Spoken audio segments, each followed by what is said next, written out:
Espace TV, le 22h.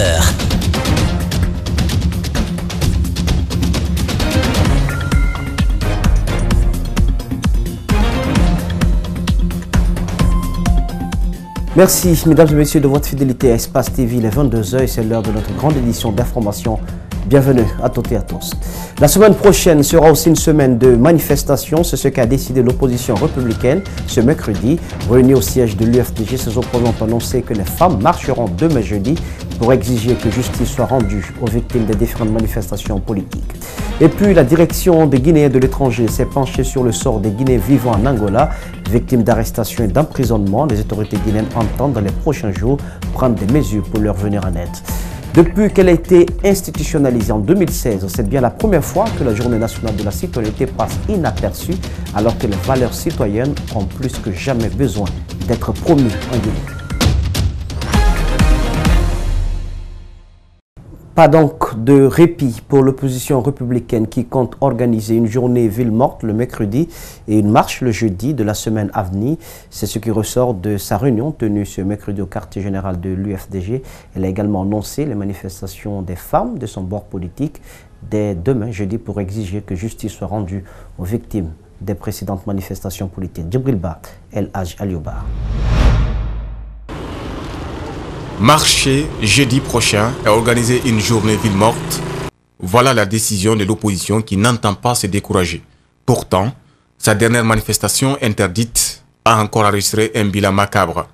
À cela s'ajoutent d'autres conséquences. Aujourd'hui, c'est devenu comme une sorte de fétiche pour la gouvernance du professeur Alpha Condé, qu'on ne peut pas marcher sur l'autoroute Fidel Castro. Il n'y a pas d'interdit dans une république. Au cours de leur concertation, les membres de l'opposition montrent leur indignation sur la violation du Code des collectivités par le parti au pouvoir. Cette violation se traduit par le remplacement des conseillers par d'autres personnes, a précisé Faya Milimono. Partout aujourd'hui, on est aujourd'hui dans une situation où on se demande si ce sont les conseils communaux qu'on est en train d'installer ou des délégations spéciales. Parce qu'un conseil communal est censé être composé d'élus. Mais dans plusieurs communes aujourd'hui, on ne s'est pas gêné de sortir de la salle des élus pour les remplacer par des gens qui n'étaient même pas candidats. Ça, c'est pour vous dire l'état de gravité de la situation. Et tout cela, ça se fait sous fond de préparation d'un troisième mandat. Ce jeudi, c'est au tour des femmes de cette même opposition de marcher jusqu'au ministère de la Sécurité pour exprimer leur mécontentement suite aux exactions des forces de l'ordre qu'elles jugent insupportables. Comme nous l'annoncions hier, un jeune homme, la trentaine, a été mortellement fauché par un projectile qui serait une balle à Bambeto. Mamadou Sello Diallo, chauffeur de son état, est mort sur le champ. Son corps a été transporté à l'hôpital Ignace Dine. Il y a eu dans la même journée de manifestation un second décès, mais dans des circonstances différentes. Là, il s'agit d'un jeune collégien, Moussa Ba, accusé de vol de téléphone. Il a été battu à mort par ses accusateurs. Les deux familles ne cachent pas leur colère et leur peine. Elles exigent que toute la lumière soit faite sur ces cas de décès. Nos reporters Abdoulaye Sadio Diallo et Ibrahima Awal Kamara ont rencontré les différentes familles. Mamadou Sellounoussi Diallo est tombé sous les balles des forces de l'ordre, soutient sa famille. Ce mercredi, l'heure est au recueillement. Amis et connaissances se sont mobilisés dans la famille mortuaire à Dar es Salaam. Le grand frère du chauffeur de 30 ans revient sur les circonstances du drame. Il a toutes ses activités à Labé. À bord de sa voiture, il a embarqué des passagers à destination de Bambeto. Il est venu les déposer à 15h. 15h, il est sorti pour réclamer son transport. Au niveau arrivé au niveau du magasin de Bambeto, autrement dit, pharmacie Diaguissa, il a été nourri par une balle des forces de l'ordre. Un jeune débrouillard. Certains membres de la famille Noussi disent avoir appris la triste nouvelle sur les réseaux sociaux. Ils se sont immédiatement rendus à la morgue où la confirmation ne s'est pas fait attendre. On est parti directement à Ignace Dine. On a trouvé effectivement, je suis parti, on a tiré le coffre, j'ai regardé le corps, j'ai trouvé qu'effectivement c'est mon oncle qui est couché là-bas. que j'ai trouvé, oui. Ce dernier, il a rendu là. Maintenant, on a commencé les appels par-ci par-là pour informer les parents. Le deuxième cas de mort s'est produit le même jour dans le même quartier qu'Oloma 1. Il s'agit de Moussaba, 15 ans, élève de la 7e année. Il est mort bastonné par des jeunes pour avoir volé, dit-on, un téléphone. Mon jeune frère a été battu à cause d'un téléphone. Comme ils sont plus forts que lui, ils l'ont attaché et frappé à mort. Je connais les auteurs du crime.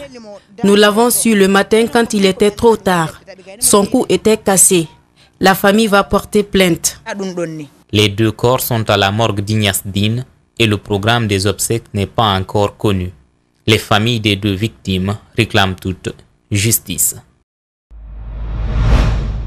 Eh bien, face à toutes ces tueries et violences gratuites, les chroniqueurs de l'émission Les Grandes Gueules haussent le ton et s'indignent contre les nombreux cas de mort enregistrés lors des manifestations politiques et sociales. L'émission de ce mercredi n'a duré que 5 minutes, juste le temps d'interpeller le gouvernement, les politiques sur le danger qu'encourt le pays, mais surtout réclamer justice pour ces nombreuses victimes. Alceni Bari, Yacouba Traoré.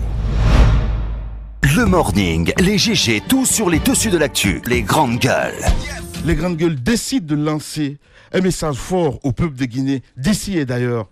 Nous ne tiendrons pas d'émission ce mercredi. Non, nous ne tiendrons pas d'émission ce mercredi.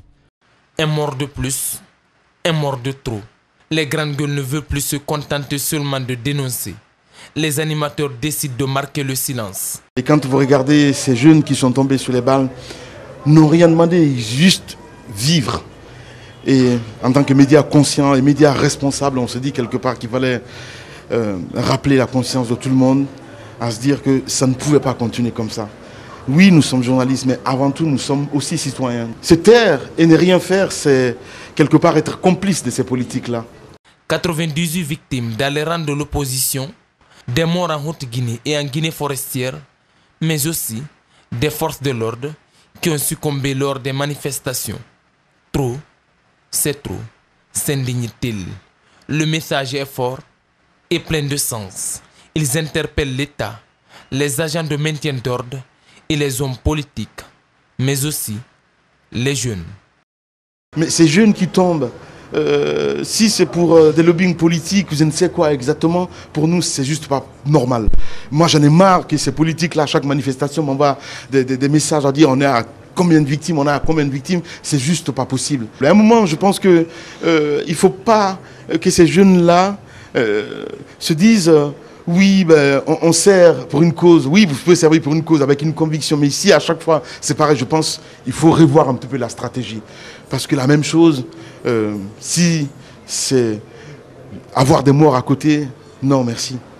La vie humaine est sacrée et chacun a une part de responsabilité à jouer. Certes, ils sont journalistes. Mais face à l'injustice et l'inégalité sociale, ces hommes se dressent comme un dernier rempart pour la paix et la cohésion entre tous les Guinéens. Dans le même sillage, les jeunes leaders de l'Axe pour la démocratie et le développement réunis en plateforme ont fait une déclaration ce mercredi. Ces jeunes ont donné leur point de vue sur les différentes crises, tant sociales que politiques, qui secouent actuellement le pays. Ces jeunes ont également condamné les violences qui découlent de l'installation des exécutifs communaux. On écoute Ibrahima Aminata Diallo au micro de Maman de Kalisso. La crise consécutive au déni par le gouvernement du droit constitutionnel de manifester avec pour conséquence immédiate le massacre des citoyens innocents qui, parfois, n'avaient même pas pris part à la manifestation. Ainsi, l'exercice du droit constitutionnel de manifester est devenu l'occasion pour des forces de sécurité qui se disent républicaines d'abattre des concitoyens comme des bêtes malfaisantes. Non, un citoyen qui manifeste n'est pas un gibier. À notre siècle, même les animaux ont des droits et sont protégés. Nous ne saurions terminer cette déclaration sans évoquer cette position courageuse que nous saluons avec respect de M. Gassama Khalifa Diaby. Je cite: « Chers compatriotes, permettez-moi, avec tout le respect que je vous dois, en ce moment difficile pour notre pays, de vous dire à quel point nous pensons qu'aujourd'hui, que ce qui se passe dans notre pays est une honte pour chacun d'entre nous.